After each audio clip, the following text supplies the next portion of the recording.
Hello, English Journal readers, and welcome to our February 2015 edition of Ask Kimberly.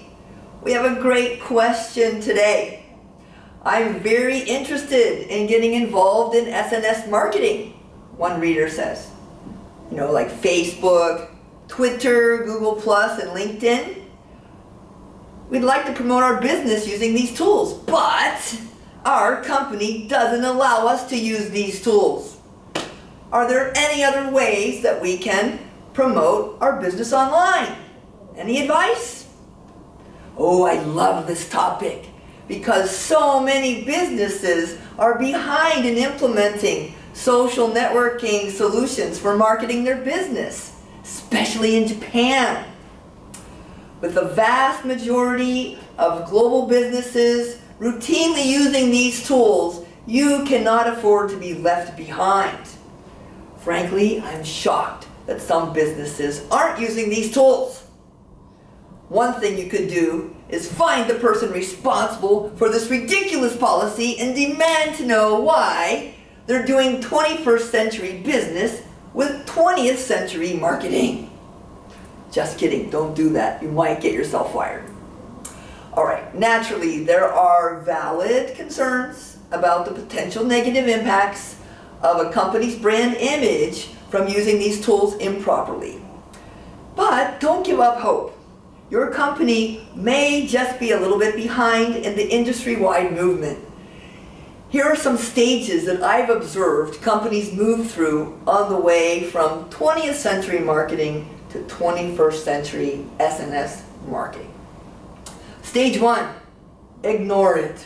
Pretend it doesn't exist. Typically, the executives at this stage say things like, SNS? That's just for personal use and mostly used by teenagers. Stage 2, forbid it. No, no, no.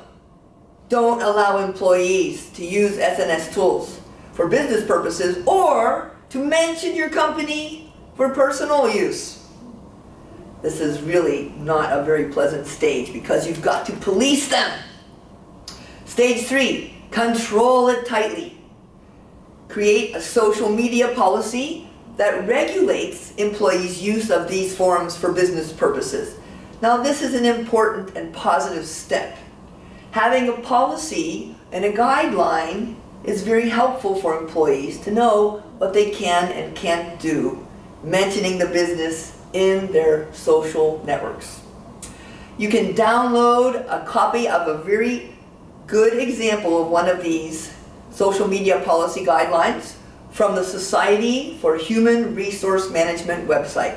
Just search on their website for social media policy. Next stage, centralize it. Hire a person who's responsible for controlling and publishing all of your SNS, Facebook, Google+, Twitter, LinkedIn, YouTube, blogs, you name it. That one person is usually young and grew up using these tools. Next stage is to share it. Realize that employees could behave responsibly, and if you teach them how to follow the guidelines, they can represent your company in these forums very well. Trust your employees to do the right thing. Of course, monitoring the activity and intervening when necessary. And the last stage, embrace it. This is unavoidable. The use of SNS tools in marketing is going to come to your company eventually. And oh, by the way, even if you can control your employees' use of these tools, you cannot control what your customers say about you, what your competitors say about you, and what the general public says about you. So you really do need to embrace these tools and enlist large segments of your employees to be company ambassadors. They can help you spread your brand image in a positive way through these channels. Now, in the past couple of years, most serious businesses have realized that SNS is an essential element of their marketing plans. But if you can't convince your company to adopt these tools, here are some ways you can market online without violating the policy about SNS. First, look at your website. Is it up to date? Is it modern? Attractive? You know, some Japanese companies I've worked with didn't even own the .com website for their brand name.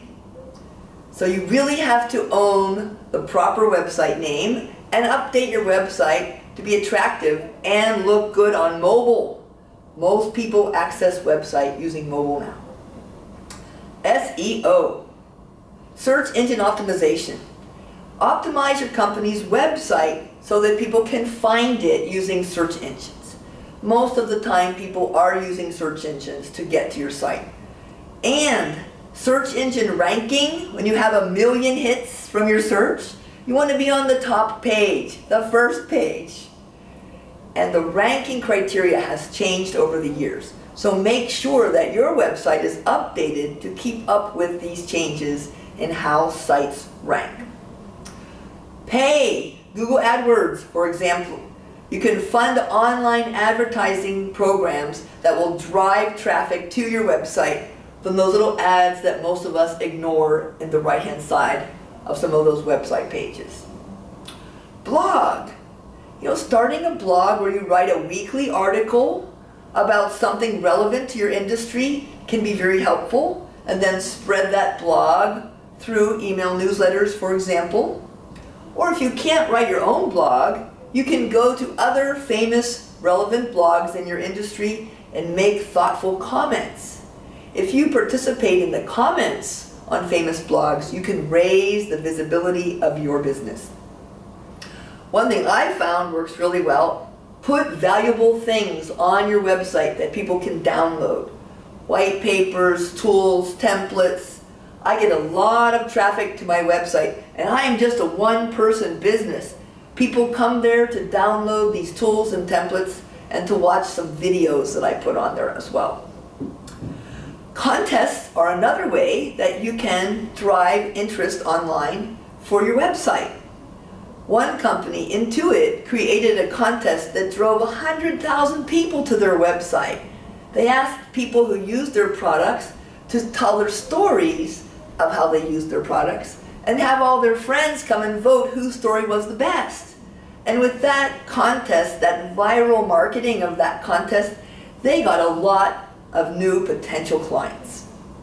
And finally, you can just send out a periodic email newsletter. Make sure you put a lot of links in there back to your website, the tools, the templates, the white papers, and the blogs. You see, there's a lot of things you can do to do online marketing without using Facebook, Twitter, Google+, and LinkedIn. So don't give up. In 2010, Pepsi, the famous company Pepsi, skipped their traditional TV Super Bowl ads. Instead, they funded a $20 million campaign to make the world a better place. This was a huge shock for people because they chose to use that money to fund the SNS campaign. So you can see change is coming to our world when a company like Pepsi skips their Super Bowl ads to spend money on SNS marketing. The slow pace of change and accepting new ways of marketing can be frustrating. But Pepsi's bold experiment is just one sign of the inevitable changes coming to your company. And perhaps you will be the pioneer who leads those changes. Good luck.